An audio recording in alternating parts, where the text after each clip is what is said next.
සාමාන්‍යයෙන් ළමයි කවි කියලා කිව්ව ගමන් බය වෙනවා. අම්මෝ මට නම් කවි බෑ. කවි පාඩම් කරන්න බෑ. පාඩම් කරාට මතක තියෙන්නේ නැහැ. කොච්චර පාඩම් කරත් මතක තියෙන්නේ නැහැ. ඒ නිසා කවි වලින් නම් මම විචාර ලියන්නේ නැහැ. කවි ප්‍රශ්න මම සම්පූර්ණයෙන්ම අතාරිනවා. එහෙම මතයක් ළමයි තුල ගොඩනැගෙන ප්‍රධාන හේතුව වෙලා තියෙන්නේ මෙන්න මේ කවි පාඩම් කර ගැනීමට තියෙන ගැටලුව. මේ ගැටලුව විසඳ ගන්න මම මගේ ඉගෙන ගන්න දරුවන්ට කවි පාඩම් කරගන්න මම මේ කරන ක්‍රමයක් තියෙනවා.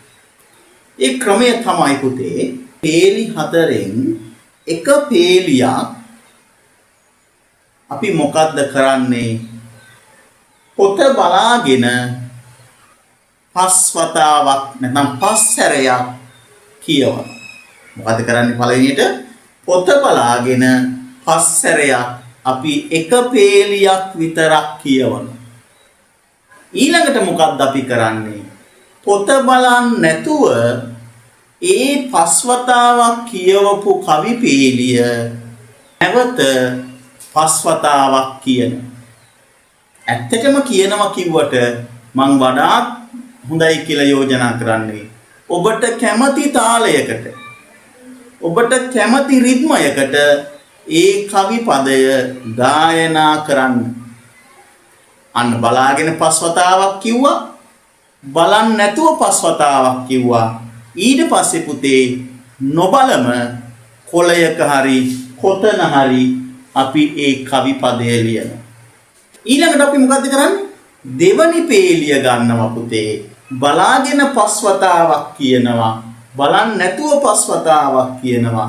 අන්න අපි දෙවනි පේලියක් ලියනවා.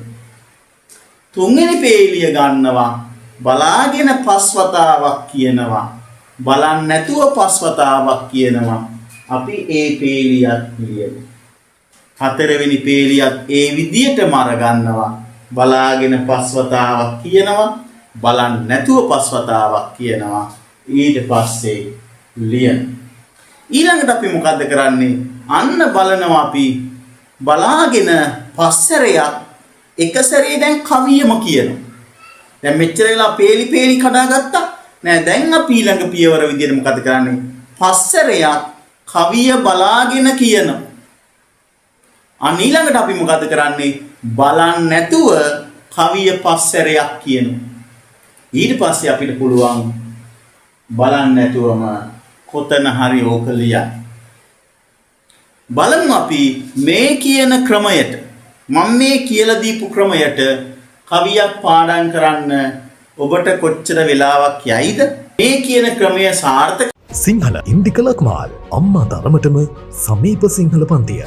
පන්ති සඳහා සම්බන්ධ වීමට WhatsApp පණිවිඩයක් යොමු කරන්න 077 611 4995 071 720 1101